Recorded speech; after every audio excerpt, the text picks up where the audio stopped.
Good evening, everybody, and welcome to my presentation. And this is about COVID-19, and there is a recent publication from Hubei Cancer Hospital in Wuhan about the experience about COVID-19 outbreak in a radiotherapy center. So I am just sharing rapid communication with the radiotherapy uh, professionals. And my title is Radiotherapy Workflow and Protection Procedure during the Coronavirus Disease 2019 outbreak. And this is the experience of the Hubei Cancer Hospital in Wuhan, China. So this is Masud Rana, medical physicist, Department of Radiation Oncology, Evercare Hospital, Dhaka. So let us go forward for the introduction. So in the introduction is in 2019, this COVID-19 first broke out in Wuhan in December and reached a peak in Wuhan in February 2020.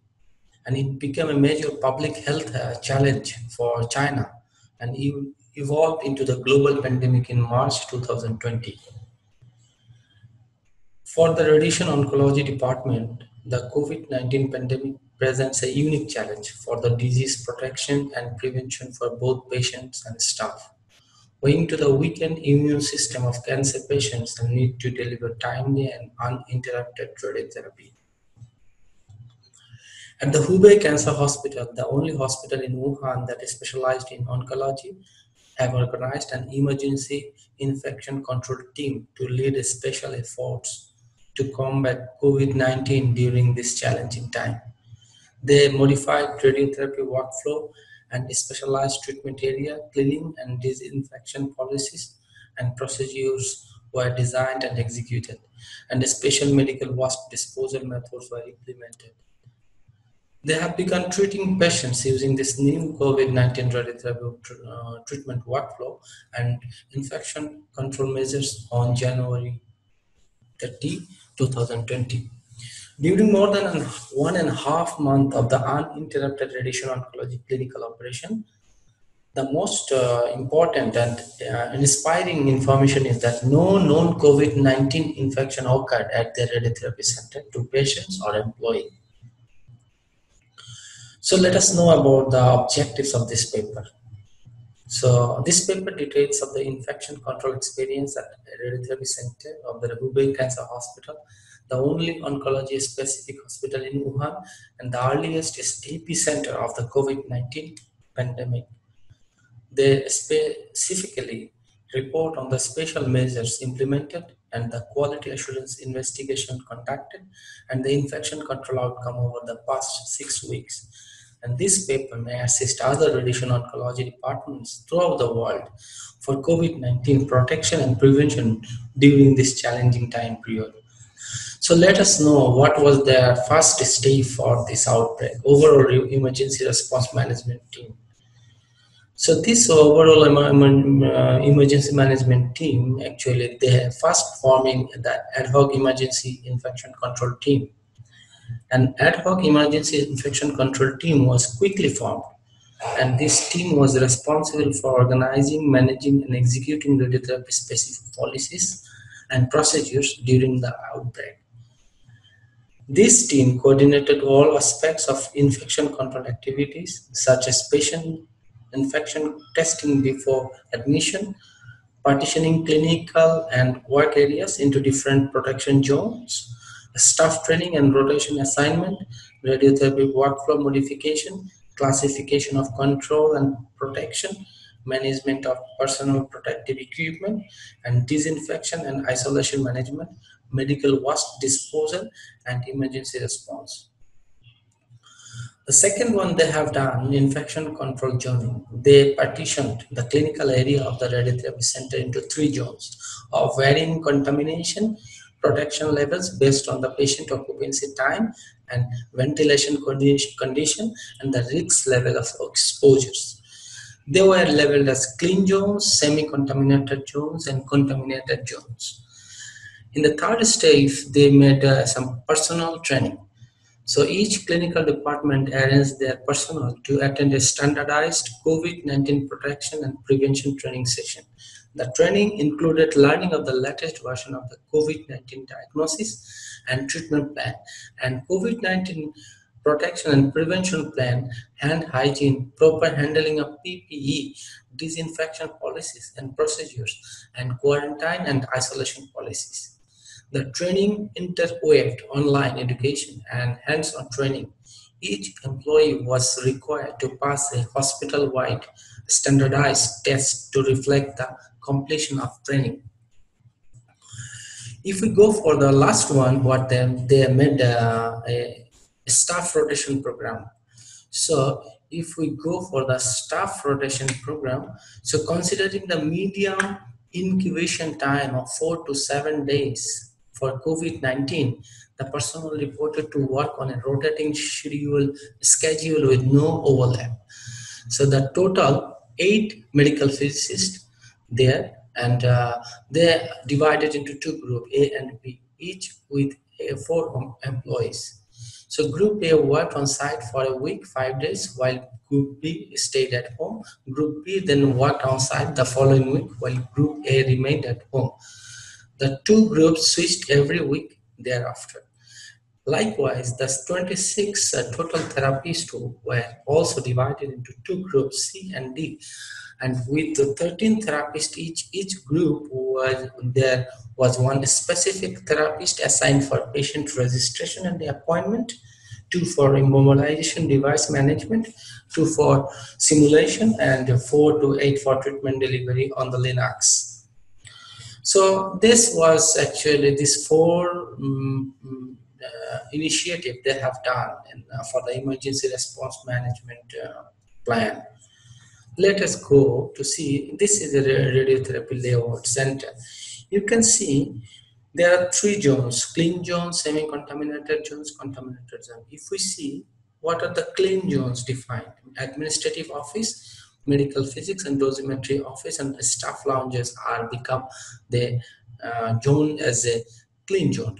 And semi-conducted zones are actually yellowish color, that is patient corridors, mold waiting areas, and restroom, changing rooms. That was defined as a semi-contaminated zones. And the third one is contaminated zones, is like front desk area, mold room, CT simulation room, conventional CT simulation room, and Linux console areas and treatment vaults are signed as a contaminated zones.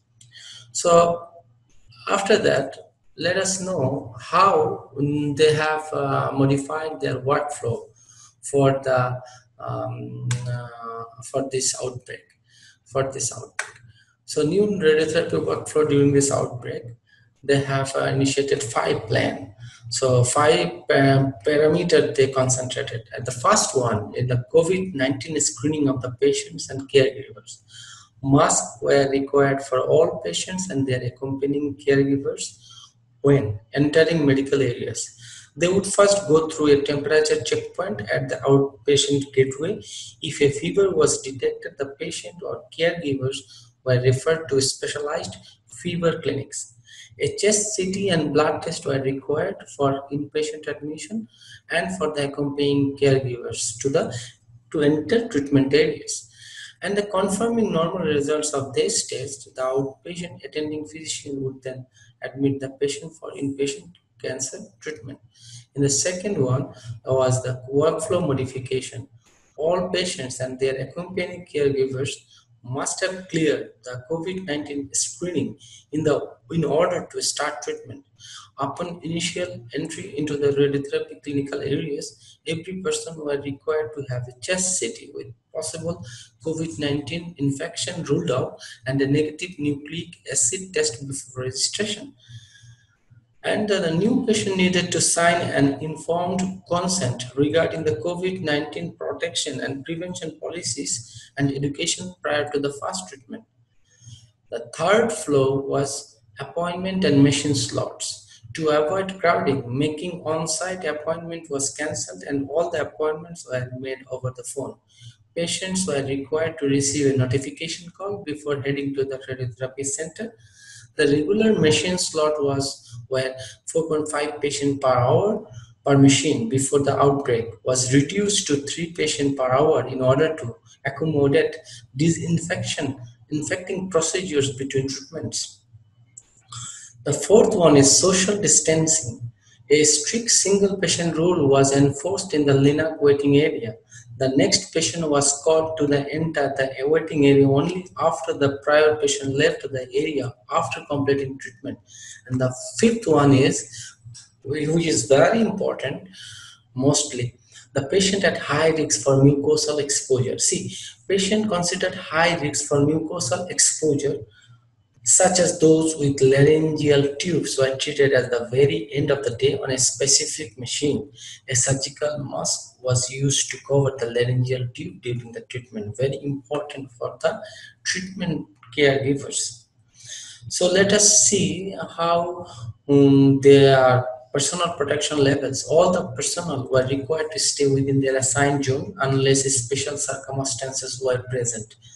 So we are seeing the figure 1, that level 1 protection. That means it is a clean zone people. So strict hand hygiene along with disposable surgical caps, disposable surgical masks, uniform or disposable protection gowns and disposable gown. They apply for the personnel such as medical physicist, medical dosimetrist and general administrative personnel. In the second figure, so we can see level 2 protection, semi-contaminated zones, strict hand hygiene along with disposable surgical caps, but here it is added N95 respirator and disposable shoe cover as well. This apply to the persons such as corridor gatekeepers, front desk employees. The third figure we are seeing the level 3 protection, that is for contaminated zones. Strict hand hygiene along with disposable surgical caps. Here the protection suits is added, protection goggles is added, and this applied to the personnel such as radiation therapist, that means technologist. How they have disinfected their areas and medical waste disposal they have done. To avoid cross-contamination, strict disinfection procedure must have conducted on the yard, floor, surface, equipment, accessories at the radiotherapy treatment center. All medical waste was classified and managed accordingly. Below, some examples, a specific area disinfection procedure. If you see the first image, a backlog bag was wiped down with ethanol after every treatment. A treatment table extension was cleaned with ethanol spray after every treatment. A linac was disinfected with ultraviolet lights, and air disinfection was performed with an air sanitizer after the treatment is over for a day. So let us see wearing a surgical mask in addition to regular immobilization device. So you can see here in the figure 1, the hand and neck patient wearing a surgical mask underneath a regular thermoplastic mask. This is for the head and neck patient. From figure B, a cranial patient wearing a surgical mask underneath a semi-open thermoplastic immobilization mask. A thoracic patient wearing a surgical mask on the immobilization backlog. And the third one, very important, a head and neck patient with a laryngeal tube wearing a surgical mask underneath a regular thermoplastic immobilization mask with the laryngeal tube covered by another surgical mask. So we have to add another surgical mask we have to use. So this is very important. So how they actually prepared their linac repair. If a linac went down to avoid cross-contamination, the treatment room was cleared before machine engineers in protective gear were notified to enter and perform repair. The medical waste management during the outbreak, all the waste at the radiotherapy center was treated as an infectious waste and disposed accordingly. Medical waste packaging bags, orange colored and sharp container, had warning sign on their surface and were transferred into sealed and airtight double layer bag to avoid damaging or any leaking. So last slide, we have come to the last slide actually. So in summary, the following COVID-19 outbreak, the Hubei Cancer Hospital Radiotherapy Center implemented multiple measures for patient and staff COVID-19 protection and prevention. So firstly, a specialized protection and prevention task force were appointed at the hospital to work on area zoning, organize personal COVID-19 training, and design staff rotation. Secondly, a screening workflow was implemented before the inpatient admission. Patients were informed of the requirement for entering radiotherapy areas. Thirdly, the radiotherapy center zoning was executed according to different contamination levels. Fourthly, the disinfection procedures in different zone and waste disposal were clearly delineated and implemented. Finally, preparation were put in place for possible emergent event. As such, in Wuhan, the epicenter of the COVID-19 outbreak in China, during the 6 past weeks of radiation oncology clinical operation, no COVID-19 infection occurred at the radiotherapy center for all cancer patients or employees.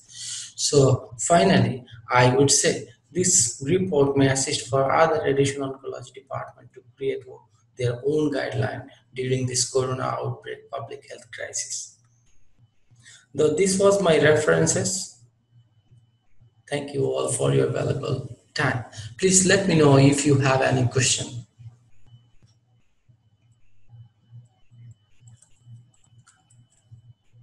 I have got one question in the chat book that Dr. Jakaria, Professor Dr. Jakaria asked whether we have realized this pattern in our own center.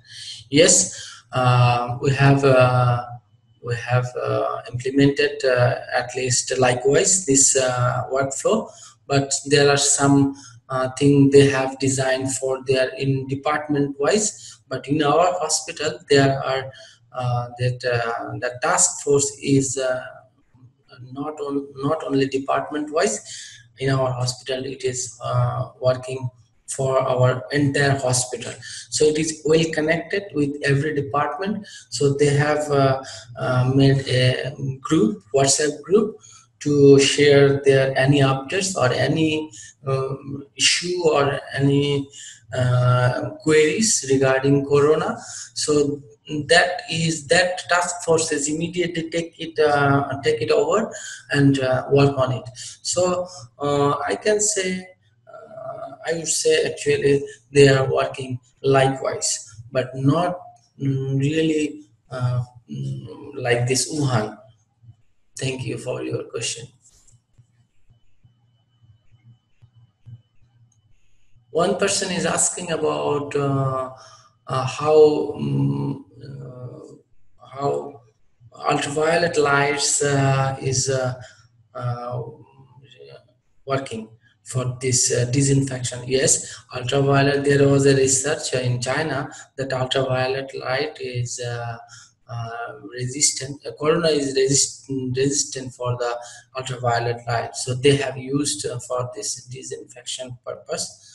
And they have some ethanol ear sanitizer for the ear disinfection. Thank you for your question.